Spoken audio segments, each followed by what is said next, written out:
Start करें। ओम नमस्कार।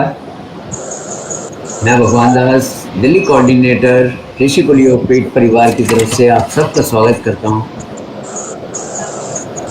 Webinar प्रारंभ करने से पूर्व आइए ईश्वर की वंदना करें।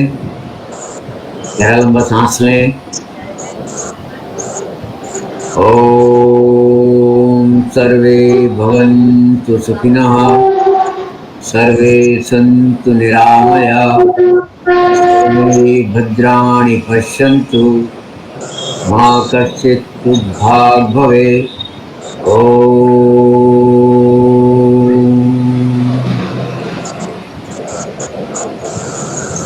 दोनों हथेलियों को दर्शन करें।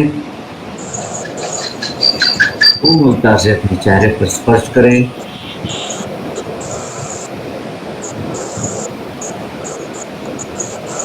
आज का वेबिनार हमारे बीच डॉक्टर मंडला जी उपस्थित हैं। मैं अपने अध्यक्ष डॉक्टर DN शुक्ला जी से अनुरोध करूंगा कि आज का वेबिनार प्रारंभ करने की अनुमति दें और हमारे प्रवक्ता का स्वागत करें। धन्यवाद। बहुत धन्यवाद डॉक्टर भगवान दास जी। आज 2 अप्रैल महानवरात्रि शुभारंभ और इसके आगे का दिन हमारे मानसून देश के लिए, समाज के लिए,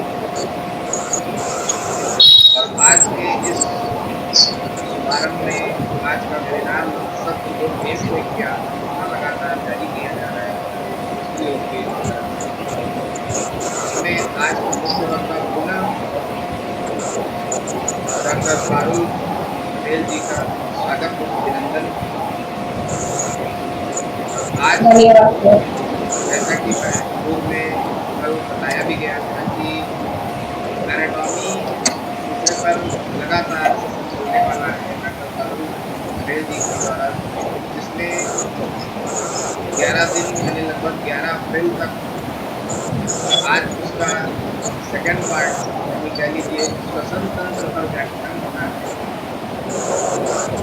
इस पर सभी लोग जो भी योग साधक आज फेसबुक लाइव जुड़े हुए हैं, उनसे मेरा यही अनुरोध है कि वो इसको मैक्सिमम शेयर करें ताकि बहुत सारे लोगों तक इस व्याख्यान पर जानकारी पहुँच सके और उसका लाभ ले सके।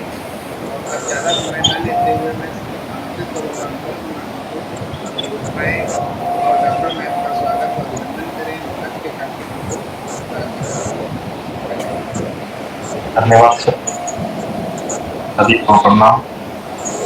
मैं अनुपम कुमार, बिल्कुल पीटीआर कोऑर्डिनेटर। आज के सत्र में मैं फॉर्म मॉडल का बहुत बहुत स्वागत है करते हैं फॉर्म मॉडल के पास, और आज के सदन तंत्र के बारे में जाने। मैडम आपका स्वागत है। Thank you sir. हरिओम सभी को। हरिओम। मैं ऋषि कुल विद्यापीठ के बहुत शुक्रगुजार हूँ कि आपने मुझे इस मंच पर आज आमंत्रित किया है। कल भी मुझे आमंत्रित किया था। मैंने एनाटॉमी का कल फर्स्ट पार्ट लिया था, मैं आज एनाटॉमी का सेकंड पार्ट लेने वाली हूँ। और मेरा सिस्टम है आज रेस्पिरेटरी सिस्टम यानी कि श्वसन तंत्र। देवनाथ जी आपका बहुत बहुत धन्यवाद, अनुपम जी आपका धन्यवाद, भगवान जी आपका भी धन्यवाद। आज हम स्टार्ट करेंगे रेस्पिरेशन कैसे होता है और रेस्पिरेटरी सिस्टम के बारे में आज हम समझेंगे। तो शुरू करने से पहले मैं आपको बता दूं कि जिस तरह से रेस्पिरेशन यानी कि हम सांस लेते हैं अंदर, तो उसको हम रेस्पिरेशन बोलते हैं। और वो हमारा प्राणमय कोश, जैसे तैत्तिरीय उपनिषद में बताया है कि प्राणमय कोश, उसके साथ वो रिलेट होता है। तो हम जब श्वास लेते हैं और छोड़ते हैं वो हम एक ही प्रक्रिया समझते हैं, लेकिन हमारा योग श्वास को देखता है। हमें ये नहीं पता चलता कि कब हमारी सांसें प्राणायाम में कन्वर्ट हो गई। योग में आने के बाद हम श्वसन तंत्र को इस तरह से हम जोड़ते हैं कि हम प्राणायाम, हमारा जो है कुंभक बताए हमारे यहाँ पर, वो ये सिस्टम से रिलेट होते हैं। तो ये जानने के लिए हम सबसे पहले हमारा जो वर्किंग प्रोसेस है, कैसे रेस्पिरेशन होता है, वहाँ पर कैसी कैसी प्रक्रियाएं होती हैं, और हम केवल एक सांस लेते हैं तो सांस के माध्यम से हमारे शरीर में कौन कौन सी प्रतिक्रियाएं होती हैं, उसके बारे में आज हम समझेंगे। हम ऐसा समझते हैं कि सिर्फ सांस लेना और छोड़ना वो एक सिंपल प्रक्रिया है, लेकिन आज हम जिस दौर से गुजर रहे हैं, लास्ट 3 साल से हम सब कोरोना के शिकंजे में आए हुए हैं, और तब जाके हमको पता चला है कि आज सांसों की कीमत क्या होती है। पहले हम खाना बांटते थे लोगों को, अन्नमय कोश जो रिलेट होता है उसके साथ हम हम काम करते थे, लेकिन आज अगर हमको कोई बोलेगा कि खाना देना है तो हम दे देंगे, लेकिन अगर हमको बोले कोई कि सांसों को देना है तो वो कोई नहीं देगा। कितना भी अमीर इंसान हो, लेकिन वो अपनी एक सांस भी किसी को नहीं बांट सकता। और आज हमको ये 21st सेंचुरी में पता चला है कि रेस्पिरेशन कितना महत्व रखता है, और हमारे वेदों में, पुराणों में इसका उल्लेख बहुत पहले से दिया हुआ है, लेकिन हम उसको आज सिर्फ एक रेस्पिरेटरी सिस्टम की तरह देख रहे हैं। लेकिन आज हमको इसका इम्पोर्टेंस पता चला है कि हमारे फेफड़े भी सबसे ज़्यादा इम्पोर्टेंट होता है हमारी लाइफ के अंदर, और उसके बिना हमारा जीवन कुछ भी नहीं है। 1 सेकेंड भी हम उसके बिना नहीं रह सकते। खाना खाए बिना हम रह सकते हैं, उपवास कर सकते हैं, लेकिन सांसों की उपवास हमने कभी नहीं सुनी है। उसको हम कुंभक लगा सकते हैं, लेकिन उपवास नहीं कर सकते उसका। तो आज हम रेस्पिरेटरी सिस्टम के बारे में समझेंगे थोड़ा, कि वो कैसे होता है और वो कैसे पार्ट्स में डिवाइड हुआ है। तो सबसे पहले हम उसका कार्य देखते हैं कि रेस्पिरेशन का कार्य क्या होता है। तो रेस्पिरेशन का मुख्य कार्य है इनहेलेशन और एक्सहेलेशन, यानी कि सांस को अंदर लेना और बाहर छोड़ना। जब हम सांस को अंदर लेते हैं तो हम ऑक्सीजन अंदर लेते हैं, और जब हम एक्सहेल करते हैं, सांस को हम बाहर छोड़ते हैं, तो हम कार्बन डाइऑक्साइड को बाहर छोड़ते हैं। और इसका दूसरा कार्य है ब्लड का प्योरिफिकेशन करना, यानी कि ब्लड को शुद्ध करना। अभी हम देखेंगे कि 5 मुख्य ऑर्गन्स उसमें कौन कौन से इन्वॉल्व होते हैं पूरी रेस्पिरेटरी सिस्टम के अंदर। तो सबसे पहले आता है नोज, सेकेंड आता है फेरिंग्स, थर्ड आता है लैरिंग्स, फोर्थ आता है ट्रेकिया, और फिफ्थ आते हैं हमारे लंग्स यानी कि फेफड़े। सबसे पहले हम बात करेंगे नोज के बारे में। तो नोज हमारा जो बाह्य ऑर्गन है, जो हमें बाहर से दिखता है, वो नाक होती है। तो नाक के अंदर कुछ चेम्बर्स होते हैं, वहाँ पर कैविटीज होती है, और उसके अंदर म्यूकस होता है। यानी कि हमको कभी सर्दी हो जाती है तो वो म्यूकस वहाँ इरिटेट होता है, और वहाँ से नाक से हमको पानी बहना शुरू हो जाता है, तो उसको हम म्यूकस बोलते हैं। अभी पूरा दिन के अंदर हमारे नाक से 1.5 लीटर तक म्यूकस का सिक्रीशन हो सकता है प्रतिदिन तक। नाक का मुख्य कार्य क्या होता है कि जब हम सांस लेते हैं अंदर, तो डस्ट पार्टिकल्स जो होते हैं वो उसको रिफाइन करता है, यानी कि वो उसको अंदर पास नहीं होने देता। वहाँ चेम्बर्स में बाल जैसी ग्रंथियां होती है, छोटे छोटे से बाल होते हैं वहाँ पर, तो वो उसको ब्लॉक कर देते हैं वहाँ पर। और दूसरा है हमारे जो माइक्रोब्स होते हैं, हवा के अंदर माइक्रोब्स होते हैं, तो माइक्रोब्स को भी वो वहाँ पर अंदर जाने से रोकता है।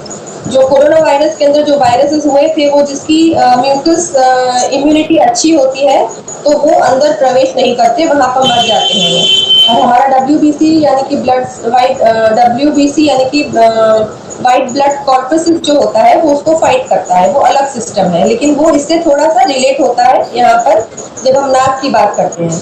दूसरा आता है फेरिंग्स की, यहाँ पर एयर और जो फूड होता है वो दोनों साथ में यहाँ पर मिलते हैं, और उसके बाद आगे जाकर उसका बाइफरकेशन हो जाता है फूड पाइप में और विंड पाइप में, यानी कि ट्रेकिया में और इसोफेगस में, जैसे हमने कल पढ़ा था। अब यहाँ पर ये 2 चीज अलग अलग हो जाती है। फेरिंग्स को हम ग्रसनिका बोलते हैं। इसके आगे आते हैं लैरिंग्स यानी कि हमारी स्वर पेटी, वॉइस बॉक्स, उसको हम मेडिकल टर्मिनोलॉजी में वोकल कॉर्ड बोलते हैं, जो हमारा साउंड प्रोड्यूस करता है। हम जब बोलते हैं तो हमारा साउंड वहाँ से प्रोड्यूस होता है, वहाँ पर एक पर्दा जैसा होता है, वो उसको वाइब्रेशंस आते हैं वहाँ पर, और वो पर्दे को एपिग्लॉटिस बोलते हैं। ये क्या काम करता है? एपिग्लॉटिस एक पर्दे जैसी रचना होती है, और फूड को ट्रेकिया में जाने से वो रोकता है। कभी कभी हमको कभी हम उद्गार आ जाता है, या हम कभी कभी बोलते बोलते हम हिचकिचा जाते हैं, तो ये वाला जो पार्ट है वो हमारा फूड पाइप में चला जाता है। इसकी वजह से हम कभी कभी बोलते हैं कि हमको कोई याद कर रहा है। वो इस तरह से एपिग्लॉटिस का जो काम है वो फूड को अंदर जाने से रोकता है ट्रेकिया के अंदर। अभी फोर्थ पार्ट आता है ट्रेकिया। ट्रेकिया क्या है? विंड पाइप, यानी कि हमारी जो सांस अंदर जाती है नाक से होती हुई, वो ट्रेकिया में जाती है। ट्रेकिया की लंबाई 10 सेंटीमीटर होती है और ये हमारे के अंदर को ऑक्यूपाई करता है, वहां से शुरू होता है।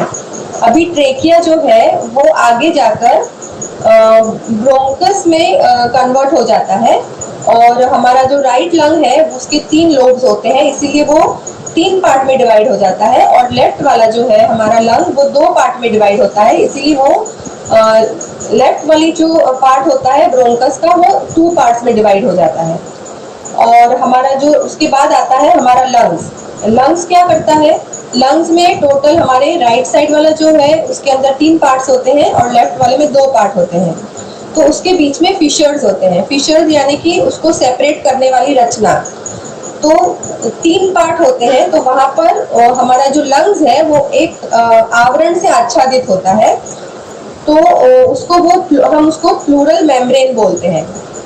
तो प्लूरल मेम्ब्रेन जो है वो लंग्स को कवर करके रखता है और उसको प्रोटेक्ट करता है वहां पर।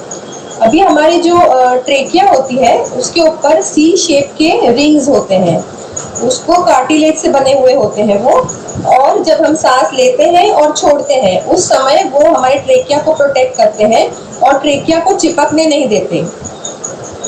उसके बाद जो लंग्स होते हैं, लंग्स के अंदर जैसे मैंने आपको बताया 3 पार्ट्स होते हैं ऊपर के, राइट वाले, और लेफ्ट वाला जो होता है वो हमारे 2 पार्ट से होता है। लेफ्ट साइड पे हमारा हार्ट होता है, इसीलिए वहां पर वो 2 पार्ट्स में उसको डिवाइड किया हुआ है।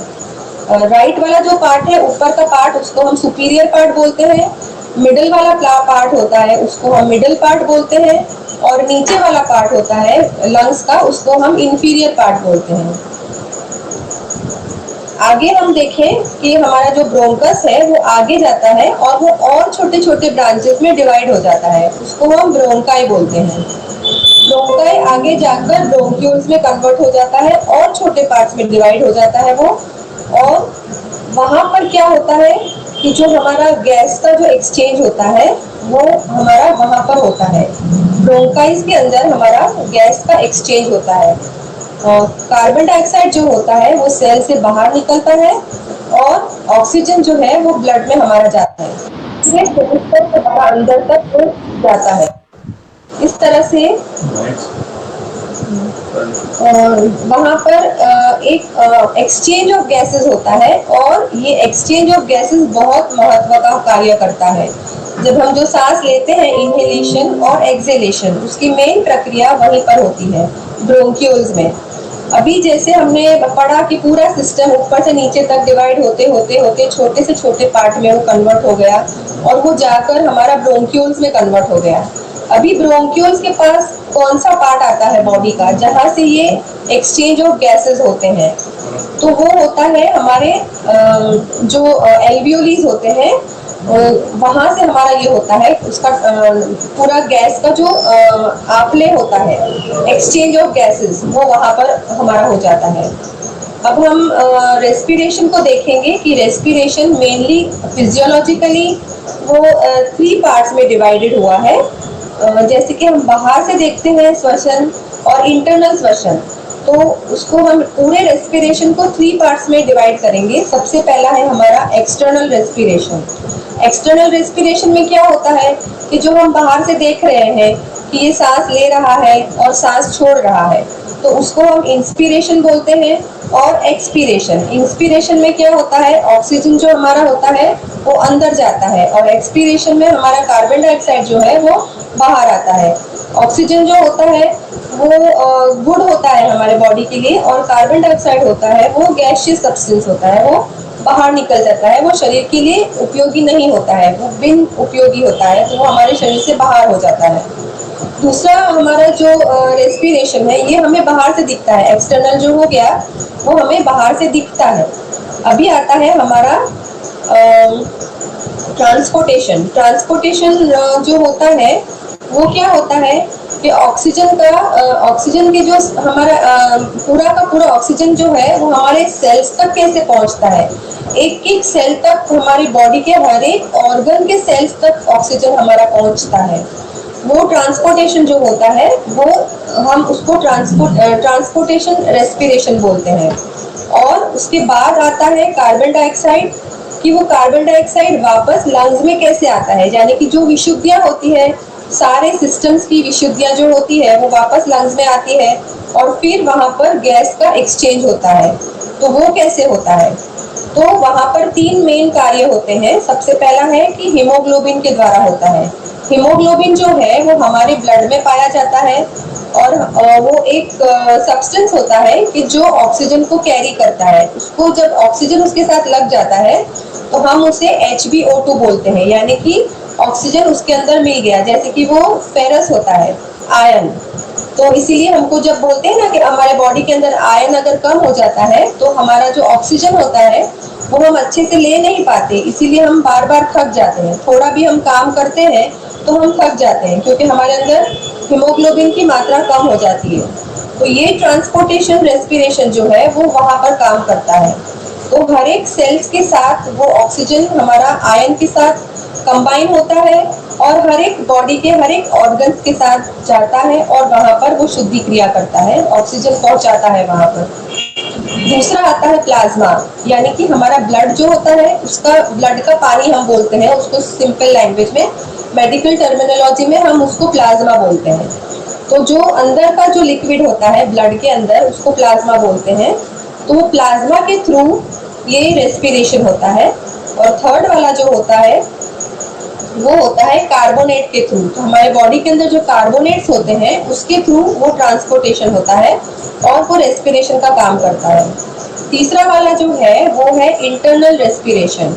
इंटरनल रेस्पिरेशन हमें सूक्ष्म आंख से दिखता नहीं है और जब हम स्टेथोस्कोप लगाते हैं तो ये हमें ट्रांसपोर्टेशन वाला पता चलता है। और इंटरनल रेस्पिरेशन बहुत सूक्ष्म होता है, वो हमें दिखता नहीं है और वो स्टेथोस्कोप से भी पता नहीं चलता है, लेकिन वो बहुत डीप होता है। वो उसके अंदर मेन फंक्शन जो होता है उसको 2 पार्ट में डिवाइड किया हुआ है। सबसे पहला जो है वो है एरोबिक और दूसरा है एनारोबिक। एरोबिक और एनारोबिक, जैसे नाम है एनारोबिक यानी कि वहां पर ऑक्सीजन नहीं होता, अनऑक्सीजन वाला जो होता है उसको एनारोबिक बोलते हैं। और एरोबिक जो होता है उसमें ऑक्सीजन सहित होता है, यानी कि उसके अंदर ऑक्सीजन की कंटेंट के थ्रू होता है वो। अभी एनारोबिक जो है वो बहुत रिसर्च से पता चला है कि वो हमारे सेल्स जो होते हैं उसकी साइटोप्लाज्म में होता है। रेस्पिरेशन वहां तक होता है, उसकी साइटोप्लाज्म में पाया जाता है और उसमें से 2 ATP रिलीज होते हैं। और जो हमारा एरोबिक रेस्पिरेशन है वो हमारे शरीर के जो सेल्स होते हैं उसके माइटोकॉन्ड्रिया में होता है, वो सूक्ष्म होता है। हमको सिर्फ इतना ही समझना है, उसमें भी 2 ATP रिलीज होते हैं और हमारा जो ग्लाइकोजन होता है उसका कन्वर्जन होता है वहाँ पर। इसके बाद हम आते हैं कि हमारा ब्रेथ जो हम लेते हैं और हम छोड़ते हैं, तो ब्रेथ काउंट, तो नॉर्मल ब्रेथ काउंट जो हमारा होता है वो 12 से 16 होता है पर मिनट। 1 मिनट के अंदर हमारा 12 या 15 होता है। और हमारा जितना डीप रेस्पिरेशन होगा उतना हमारा हेल्थ अच्छा होगा और उतना हम लंबा जिएंगे। हमारा आयु बढ़ता है, जितना हम डीप करते हैं उतना हमारा आयु बढ़ता है। इसी वजह से हमारे पातंजलि योग सूत्र में भी जो अंतरंग योग बताया है वहां पर उन्होंने डीप रेस्पिरेशन बताया है। एकदम हमें डीप रेस्पिरेशन, लंबा और दीर्घ सूक्ष्म श्वसन बताया है वहां पर उन्होंने। और दूसरा जो हमारा होता है कि हवा का आपने जो होता है वो एक टाइम में 500 ml जितनी हवा जो होती है उसका शुद्धिकरण एक टाइम में होता है। लंग्स में हमेशा थोड़ी सी हवा भरी रहती है, कभी भी लंग्स हमारे पूरे एम्प्टी नहीं हो जाते। और लंग्स के नीचे जो होता है एक डायाफ्राम जैसी रचना होती है, उसको उदरीय पटल बोलते हैं। जब हम इनहेल करते हैं तो हमारा डायाफ्राम जो होता है वो नीचे जाता है और जब हम एक्सहेल करते हैं तो हमारा डायाफ्राम जो है वो ऊपर आता है। और हमारा जो लंग्स है वो पूरा हमारे थोरैसिक कैविटी के अंदर पूरा सुरक्षित रहता है। आगे हमारे रिब्स होते हैं और पूरे कैविटी के अंदर वो पूरा सुरक्षित रहता है।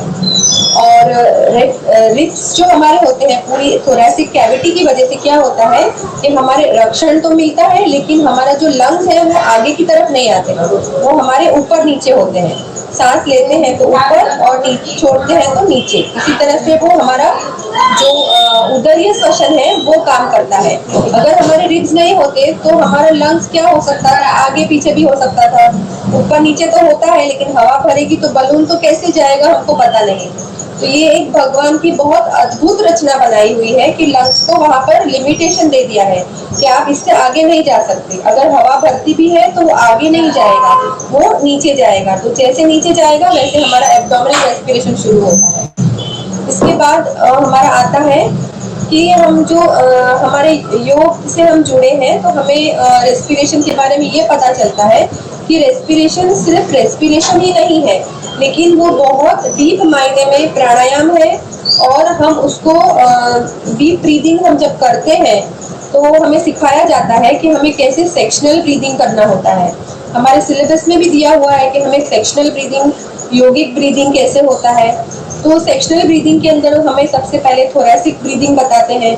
जैसे मैंने आपको बताया कि हमारा डायफ्राम जो है वो ऊपर नीचे होता है और उसकी वजह से एब्डोमिनल रेस्पिरेशन होता है। दूसरा आता है हमारा थोरैसिक रेस्पिरेशन। थोरैसिक रेस्पिरेशन जो होता है वो हमारे थोरैसिक कैविटी के अंदर होता है। और जो तीसरा वाला आता है वो क्लैविकुलर रेस्पिरेशन। क्लैविकल क्या होता है, एक बोन होता है यहाँ पर, उसको हम नॉर्मल भाषा में कॉलर बोन बोलते हैं, यानी कि हमारा जो कॉलर जहाँ पर रेस्ट होता है हमें बाहर से दिखता है वो।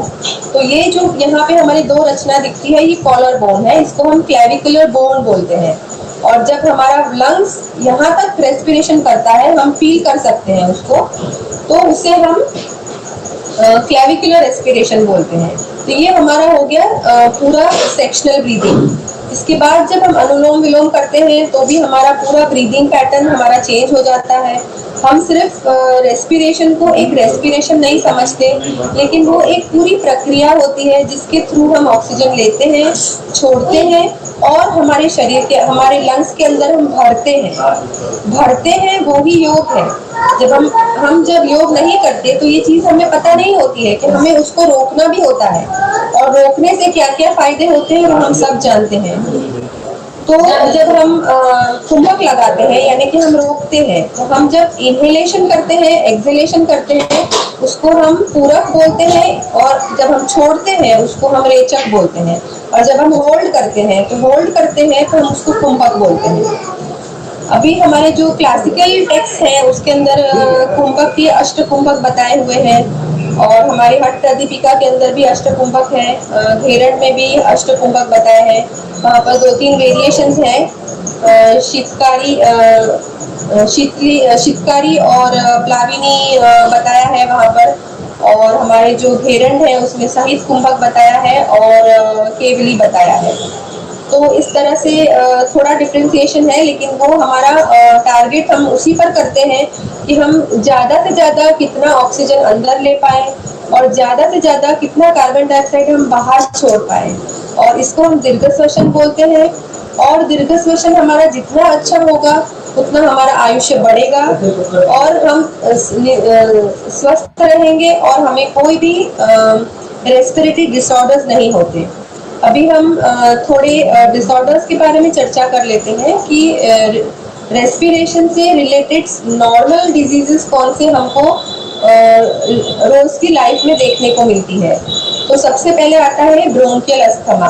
ब्रोंकियल अस्थमा है वो भी एक लंग्स रिलेटेड डिजीज है, और वो कहीं ना कहीं पर हमारे माइंड से जुड़ा हुआ है। अगर हम ज़्यादा स्ट्रेस लेते हैं या कोई सर्कमस्टेंसेस ऐसी होती है कि जब हम ज़्यादा दुखी होते हैं तो हमारा रेस्पिरेटरी सिस्टम, हमारा पैटर्न जो ब्रीदिंग पैटर्न है वो चेंज हो जाता है। और हमारे भगवत गीता में भी बताया हुआ है कि जब हमारा रेस्पिरेशन सिस्टम हमारा पूरा जब मन में विषाद उत्पन्न हो जाता है तो किस तरह से हमारा मन बैठ जाता है। और हम सांसों की प्रक्रिया हमारी बढ़ जाती है, हमारा ब्रीदिंग पैटर्न चेंज हो जाती है और फिर उसके बाद वो हमारे अन्नमय कोश पर भी उसकी अफेक्ट होती है। तो ये सारी चीज़ें हमारे वेद उपनिषद और हमारे ग्रंथों में बताया हुआ है। दूसरा आता है साइनोसाइटिस। साइनोसाइटिस यानी कि एक साइनस यानी कि एक हॉलो एक एरिया होता है हमारे मुख के अंदर, स्मॉल कैविटीज जैसी होती है। तो जब उसके अंदर म्यूकस भर जाता है तो वहाँ पर इन्फ्लेमेशन होता है और फिर धीरे धीरे वहाँ पर इरिटेशन होता है, फिर पस हो जाता है और फिर बुखार आता है, हमें इन्फ्लेमेशन होता है और फिर हमें एंटीबायोटिक्स लेनी पड़ती है। तो जब हम डीप ब्रीदिंग अनुलोम विलोम करते हैं तो ये हमारी साइनसाइटिस का प्रॉब्लम है वो सॉल्व हो जाता है। योग से हमें रिलेटेड यही काफ़ी बेनिफिट्स होता है ये दोनों डिजीजेस में। और दूसरा हमारा होता है कॉमन कोल्ड, यानी कि हमें बार बार सर्दी हो जाती है, तो वो भी एक रेस्पिरेटरी डिसऑर्डर है। और हम कोरोना को तो कभी भूल ही नहीं सकते, पूरी हमारी लाइफ उसने चेंज कर दी है। और वो तो मेन डिजीज है, आज सब डिजीज को ऊपर साइड पर छोड़ दिया है उसने। और सबसे पहले अगर रेस्पिरेटरी सिस्टम का नाम आता है तो हमारे मन में सबसे पहले कोरोना का ही आता है। और कोरोना में फिर अभी डेल्टा वेरिएंट और उसके बाद म्यूकरमाइकोसिस और फिर आगे पता नहीं और कितने सारे नाम। लेकिन भगवान बचाए हम सबको उस इतनी भयंकर महामारी से। दूसरा आता है हमारा एलर्जिक राइनाइटिस, यानी कि हमारा कोई एक डस्ट पार्टिकल नाक से हम जो लेते हैं तो वो हमारे जो सिस्टम एलर्जी हमारे बॉडी के अंदर प्रोड्यूस करता है और वो नाक से पानी बहना शुरू हो जाता है। तो उसमें भी हम डीप ब्रीदिंग और अनुलोम विलोम सेक्शनल ब्रीदिंग, उससे हमें काफ़ी फायदा मिलता है। और दूसरे डिसऑर्डर्स हैं जैसे कि URTI यानी कि upper respiratory tract infection, lower respiratory tract infection LRTI, इस तरह के अलग अलग रोग हमारे रेस्पिरेटरी सिस्टम से जुड़े हुए हैं। आज मैं आपको थोड़ा रेस्पिरेटरी सिस्टम के बारे में समझा पाई। आई होप कि आप लोगों को ये काफ़ी मददरूप हुआ होगा। और किसी को अगर कुछ प्रश्न पूछना है तो आप मुझे पूछ सकते हैं। थैंक यू, धन्यवाद, शुक्रिया।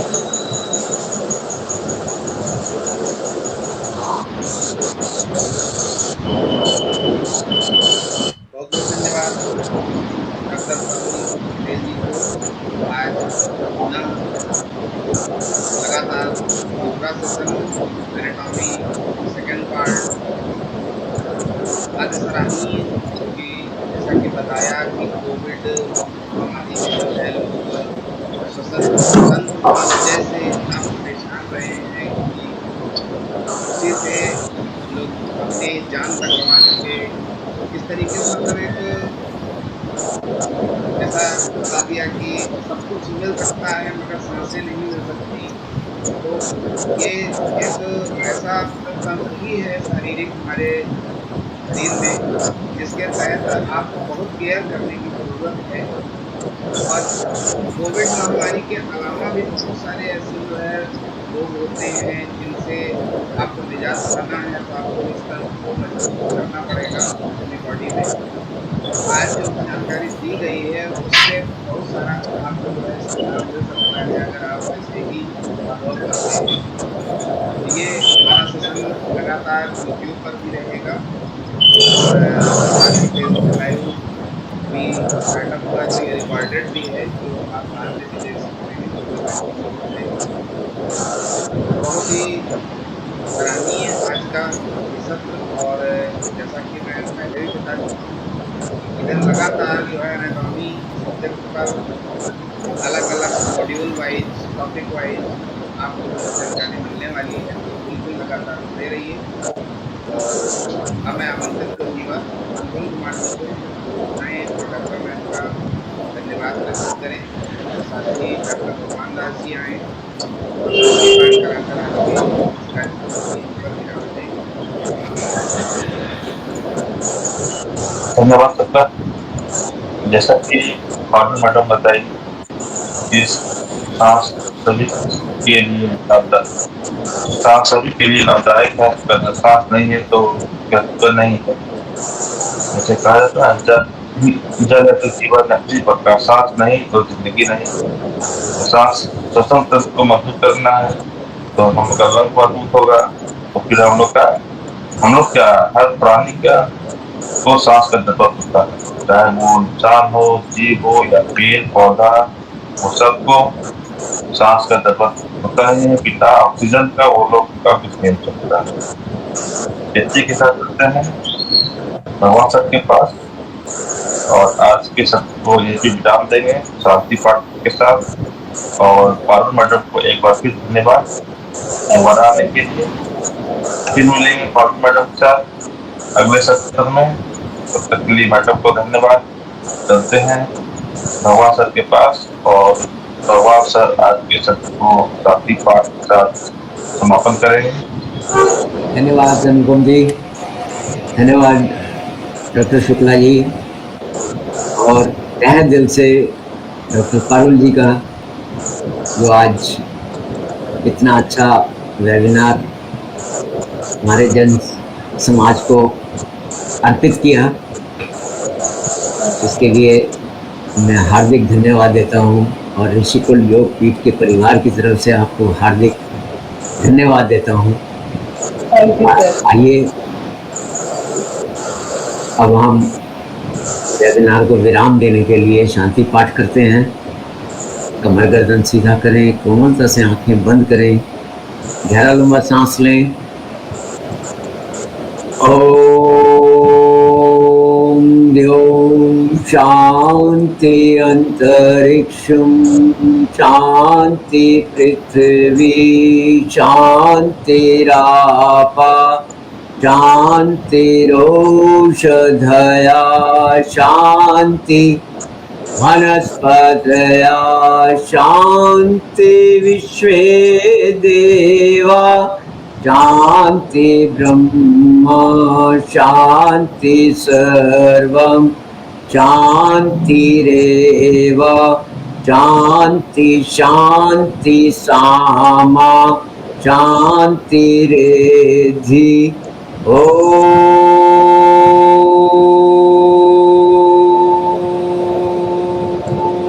शांति शांति शांति। दोनों हथेलियों को घर्षण करें, कोमलता से चेहरे पर स्पर्श करें। धन्यवाद। आज का वेबिनार यही विराम देते हैं। कल 7:30 बजे पुनः फिर उपस्थित होंगे। तब तक के लिए धन्यवाद। ओम शांति शांति।